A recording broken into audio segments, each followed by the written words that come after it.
Yeah. It's Andre. Yeah.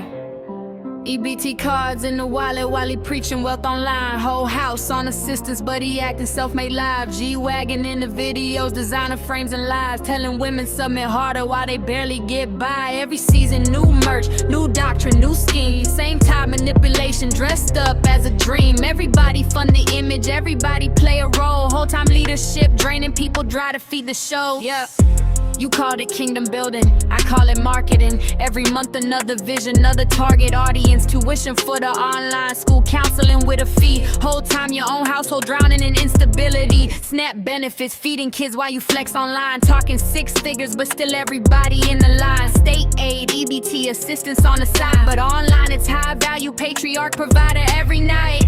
You kept saying order, you kept saying submit. Meanwhile watch funding lifestyles and getting blamed for it. Every concern became rebellion if we questioned the script. And every time accountability came, you somehow would flip. Empty cards in the wallet while he preaching wealth online. Whole house on assistance, but he acting self-made live. G-Wagon in the videos, designer frames and lies. Telling women submit harder while they barely get by. Every season, new merch, new doctrine, new scheme. Same tired manipulation, dressed up as a dream. Everybody fund the image, everybody play a role. Whole time leadership, draining people dry to feed the show, yeah.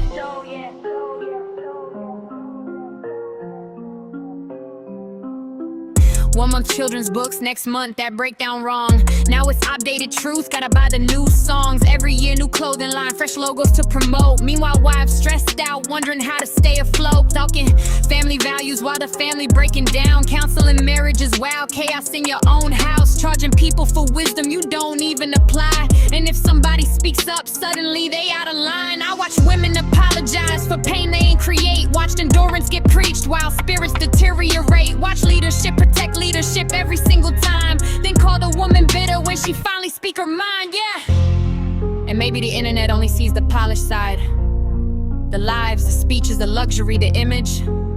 But behind closed doors, some of us were surviving, not thriving.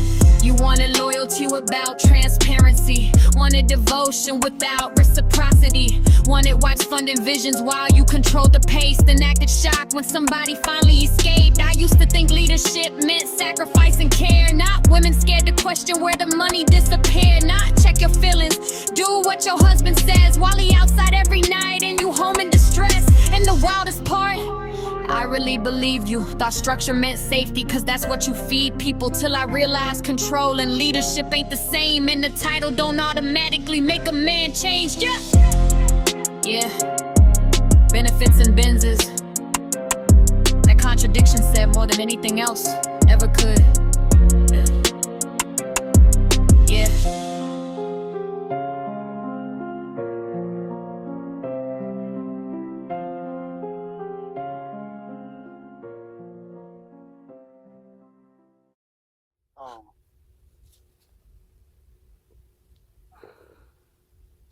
So we can do things that are reasonable, like take you off the lease. Like I can't take you off the lease of the car.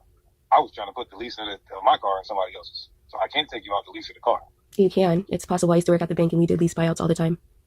So how do we do it? You apply for your own loan and you get approved for the amount and put in your own name, or you get somebody else to co-sign with you and transfer the car to your guys' name.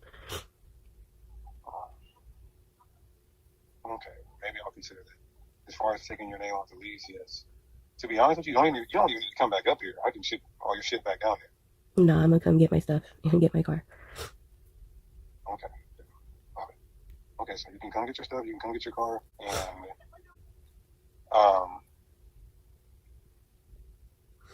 as far as every dollar back, you won't be getting that.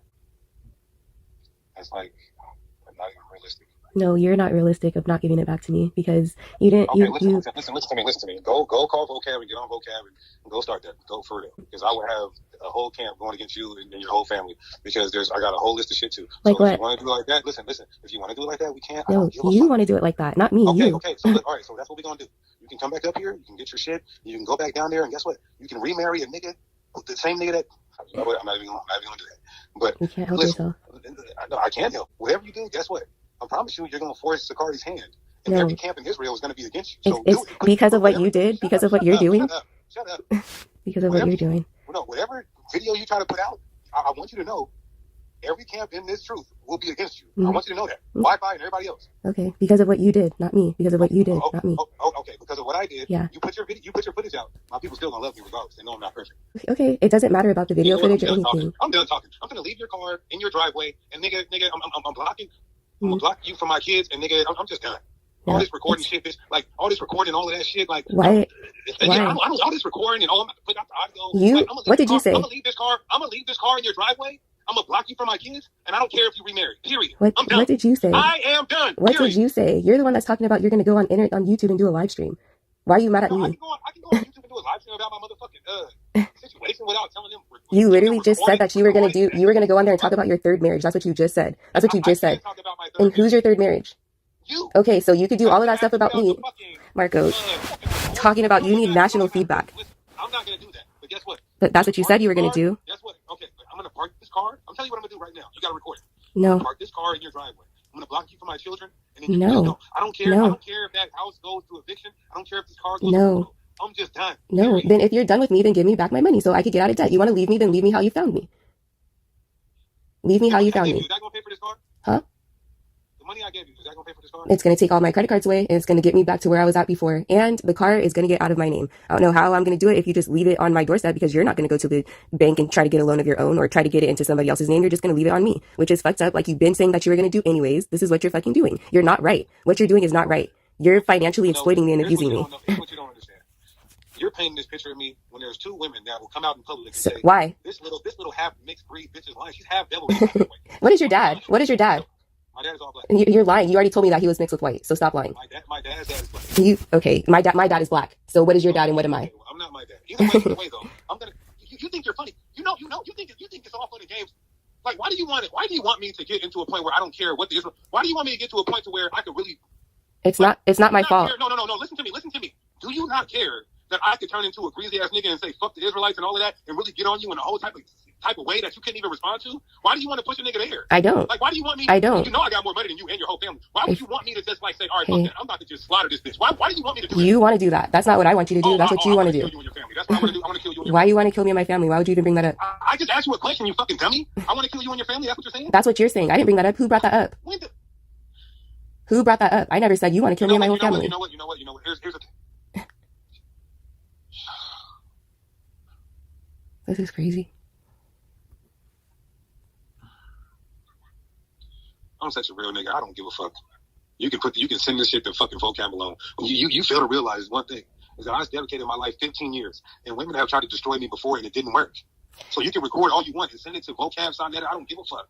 Like, you think you recording something that's gonna stop me from talking? So why do you? Being like how I'm being? So why do you care if I recorded it then? Why do you care if I recorded it then? Take a picture of it, sign it, why? send it to whoever you want. I don't give a fuck. Then why do you care? Why are you making it a big deal then? Why are you saying anything about it? Just because the only reason why I said that? I never fucked with a.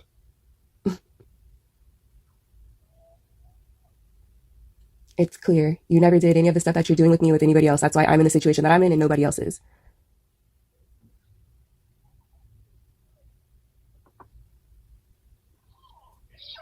One nigga's on. Give me a second. I'm gonna be right out. Yeah. Wait, what happened? After everything I shared about how it started, this is really where things began shifting for me. Because the red flags were there early. They just didn't look extreme at first. They weren't loud. They weren't obvious.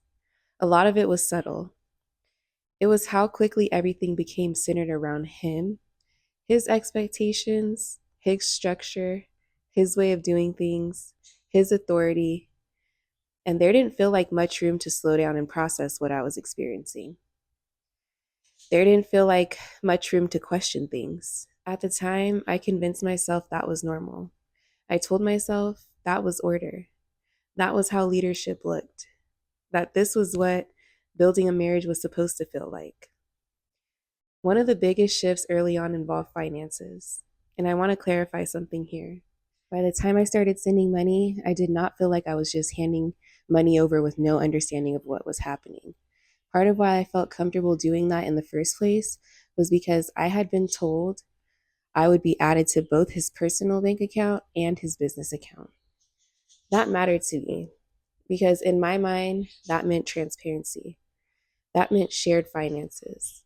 That meant I would be able to see what was coming in, what was going out, and that we were actually building together. So when I started giving financially, I believed I was contributing into something I also had visibility into. I believed I was stepping into a real partnership, that there was structure, that there was a plan, and that we were building something together as husband and wife. That's what made it feel safe enough to trust. But over time, that follow through never actually happened. And once I started asking more directly about being added to the accounts, that's when things began shifting. And even before I fully realized how much was changing, I had already started giving. I was receiving disability payments around $756 a week, and I was sending that consistently.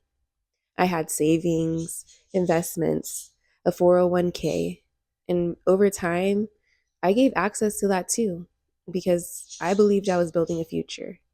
At the same time, I was being encouraged to use my credit, open credit cards, business credit cards, personal credit cards, make purchases, put things in my name. I had worked hard for my credit, and I was being told that this would help us grow. But what was really happening was I was taking on more and more responsibility while carrying all the liability and all the risks. At one point, I was told to sell my car. My payment was only around $300 a month. I was told financially it made more sense. So I did. I sold it. I made about $2,000, and that money was taken and used by my husband. So now I've lost my car, lost that money, and become more dependent. And I was not on any bank account. I didn't actually have access to the money I was sending. And I kept asking September, October, November, December. During a counseling call with my dad and Gorilla Hebrew in December 2023, in front of everyone, my husband said clearly he was going to add me to the account the next week. I have that recorded. I'm not gonna be dogging you verbally. I'm not gonna. I'm still gonna put you on the account, but I'm not gonna threaten you with leaving you in debt. So I followed up, and suddenly, small things became big issues: arguments, tension, separations. Separation. And if you disobey any order, any one more order moving forward is going to be an out-of-state separation. Now, guess what? You can say, you can't force me on a plane. Well, guess what? You're right. I can force you on a plane. But I just won't pay a motherfucking thing again and force you on the streets. Thought you said you can't do that. If you want to disobey my orders, I'm leaving your ass broke, dry, dusted, and disgusted. You already did that. You're already doing Oh, you're that. broke, dry, dusted, and disgusted right now. Yes. Dusted and disgusted. Shut up. Oh my gosh. Man, I got the fucking ugliest, dumbest bitch in the world. No, you This don't. is crazy. You're broke, dusted, and disgusted, but you're at a house with heat and a car, and you're not wanting for nothing. Then, eventually it became, he just changed his mind. What he told me wasn't realistic. He didn't feel comfortable. His other wives weren't on the account, and it wouldn't be fair. But that didn't feel fair because his other wives had not given up their life savings in a matter of months. And at the same time, he was still calling and texting constantly, not to check on me, not good morning. It was about money. Did you call your workers' comp attorney? When is your settlement coming? When are you sending more? And I need people to understand how confusing that was. I'm not trusted enough to be on the account, but trusted enough to fund everything. And I didn't have oversight over what was being done with the money. I was trusting that it was being handled the way I was told. And that also showed up in how my credit was being handled. Because part of what I had been told was that the money being sent would be used to take care of these financial obligations. That included my credit cards. But over time, I started realizing they were not actually being paid down the way that he presented they would be. A lot of times, it was minimum payments, sometimes only around $100, not enough to actually reduce the balances, not even enough to keep up with the interest that had been accruing. And in some cases, I was also being told to use those same credit cards to cover rent and other expenses. That was another part that became hard to process later. Because from my perspective, I was sending money with the understanding that these things were being taken care of. But in reality, the balances were increasing, the interest was increasing, and the financial damage kept building underneath me while I was trusting that there was a plan. Another thing I overlooked at the time was his past. He has openly said publicly that he used to be a pimp. That's not me exposing anything. He has said that himself. And back then, I saw that as his past. But looking back now, certain patterns felt different. The way money was approached, the pressure, the repeated focus on what I could provide. And meanwhile, I was being told he was already established, a six-figure man, that he didn't need my money, that everything was already handled. But somehow I was still expected to hand mine over anyway. And the contrast got harder to ignore because I wasn't actually being taken care of. I was funding things. And it showed up in everyday life too. Simple things I had regularly done before I met him, getting my nails done, getting my wax, basic self care, suddenly became a problem. Too expensive. Not necessary. Questioned. Even wanting a certain hairstyle became an issue. If me and a friend wanted massages, it had to be something cheaper. Meanwhile, I never received those things. No thoughtful gifts, no clothes, no shoes, no gestures that reflected care. Meanwhile, he was in new clothes, jewelry, driving luxury cars, going out at night, spending freely. I even have recordings of him admitting he spends a couple $100s a day. So it wasn't that the money wasn't being spent, it was just, it wasn't being spent on me.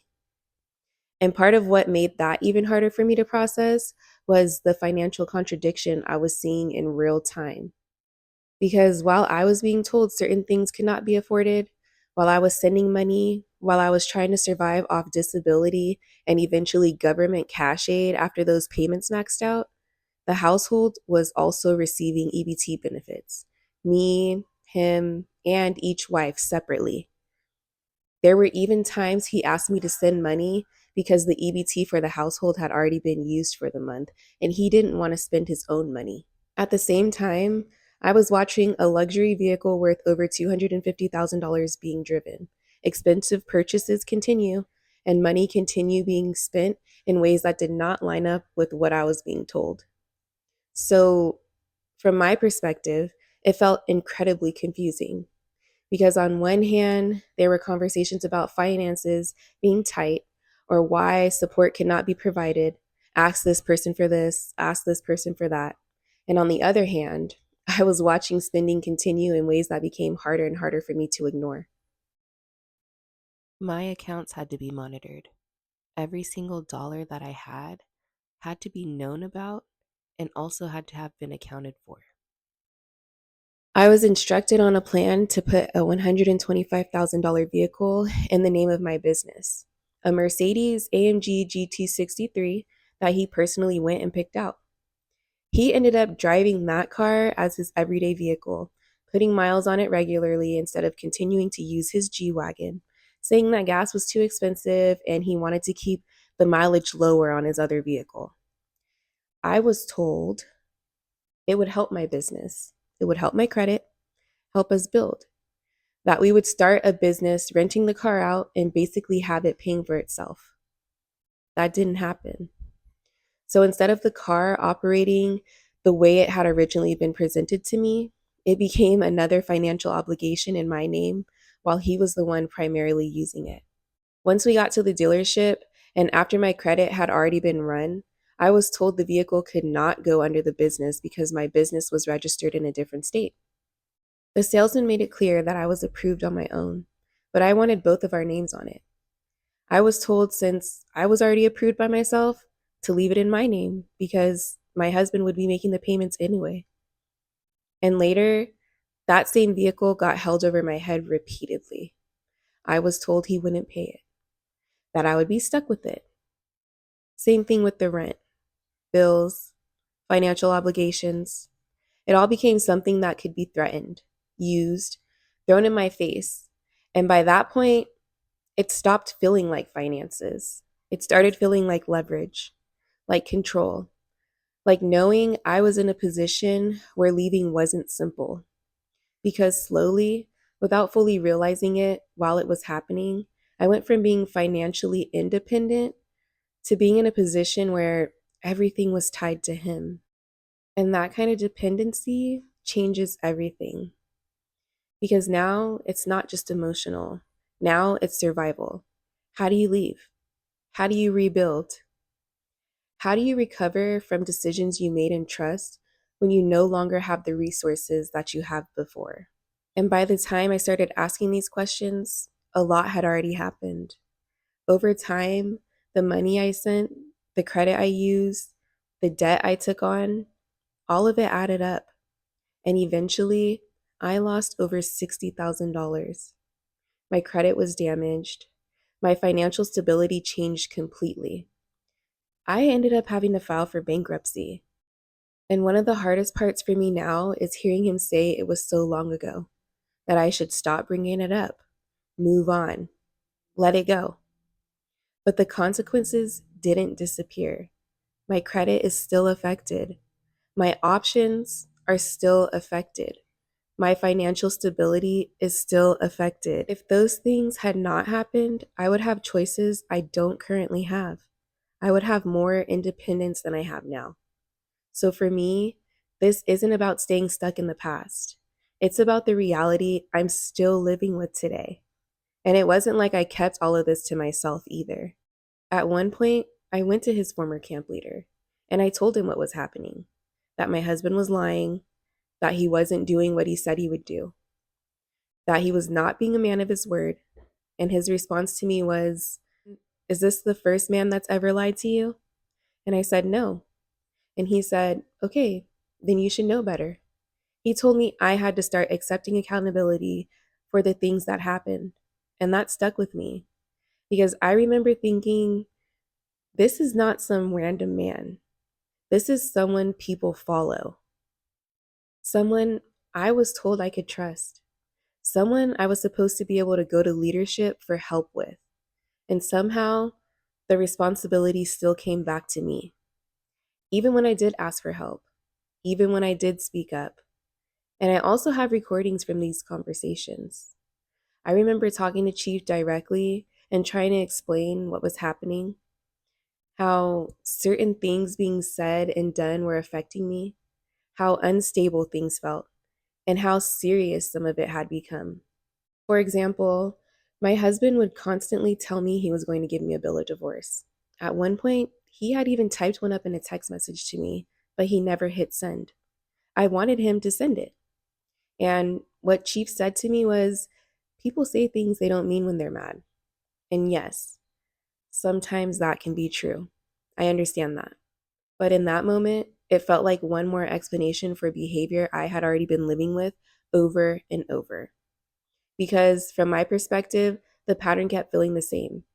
Something would happen, I would speak up, I would ask for help or accountability, and somehow it would circle back to an explanation for why my husband behaved the way that he did. Chief also told me he was not co signing my husband's behavior. He said he talks to him often, that he gives him advice all the time. And I remember saying, not that I've seen, because from where I was standing, every time something serious happened and I reached out, it felt like the behavior was ultimately minimized or explained away. And what made that harder was hearing the same thing over and over from different people. That's just how Deacon is, or you know how Deacon is. That's just his personality. And after hearing that enough, it starts feeling like the behavior itself is becoming normal to everybody around him. Meanwhile, I'm the one living inside of it. I'm the one trying to figure out what is okay, what is not okay, and why things keep getting brushed past. And that felt incredibly isolating and painful because it made me feel even more alone inside of something I was already struggling to make sense of. At first, the oversight was all lying on Alazar. However, no one was able to hold my husband accountable, mainly because at the end of the conversations, after everyone was off the councils, my husband would say, I'm his wife, and at the end of the day, what he says goes, and that no one can tell him what to do, not even Alazar. He said that if Alazar told him to do something he didn't want to do, he would just leave the camp. Why can't I record what you're saying to me and what you're doing to me so that you could just get away with it? You can, but you won't be able to show your face after we, especially when I tell Elazar this shit. You won't be able to show your face. Because I recorded a conversation of you cussing me out. Listen to what I'm saying. You won't even be able to pay somebody $20 for a blowjob after this. After we get done with you. I would never do that anyways. I'm just letting you know. And you're doing all of that after you just said you'll be willing to leave Sakari because you don't want to uphold your end of the deal. No, it's not uphold. Yes, it is.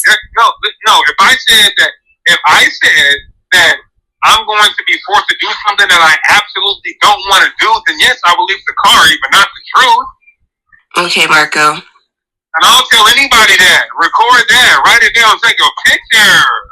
So eventually, it must have become too much for Alazar, and he had said we had to talk with higher elders to help us out, that he couldn't counsel us anymore. But my husband always found a reason he no longer respected those elders' input and did not take their advice. And I also want to address something here, because I already know it's going to come up.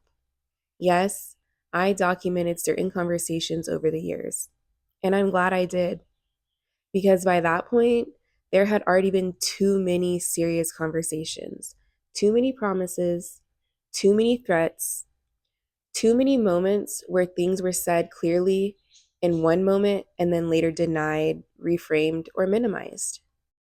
And this wasn't hidden.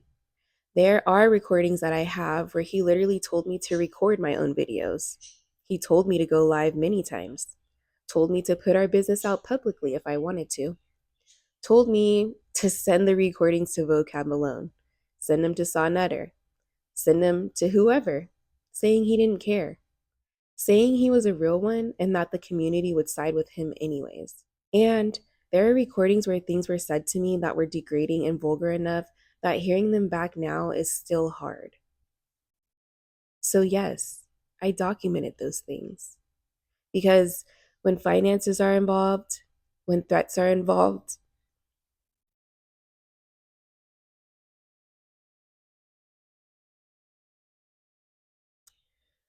when major promises are being made, and when conversations keep escalating and later get reframed, documentation matters. And looking back now, I'm grateful I trusted myself enough to keep records in real time.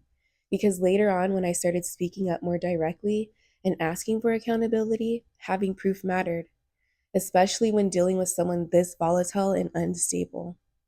And I'm going to get more into that in the next episodes too. Looking back now, I can clearly see that those early red flags, the ones I explained away, justified, and gave grace to, were the beginning of something much bigger. But at the time, I believed him. I believed in who I thought he was. I believed in what I thought we were building. And that's the part people don't always understand. I wasn't making reckless decisions. I was making decisions based on trust. And that trust ended up costing me everything. In the next episode, I'm going to get into how things started showing up beyond finances, how I was spoken to, how I was treated, and what daily life actually looked like behind closed doors. These are the Cash App totals for what was sent and received between the two of us. And keep in mind the screenshots of him directing me on all the cash deposits I made directly into his bank account. The money spent on me through the entire course of our relationship, meaning my bills and necessities, which I'll round up to be generous and added up to maybe $18,000 to $20,000, is nowhere near equal to the amount of money that I gave. That includes any Apple Cash transactions or even bank transfers he may have sent. Out of 7 months, the first 3 months of rent, he instructed me to pay with my credit cards, which he never repaid. Nearly everything I had, including furniture and even bills, were paid with my credit cards that he never repaid. To put things into perspective, here's a list of every asset I had and lost over the course of this relationship.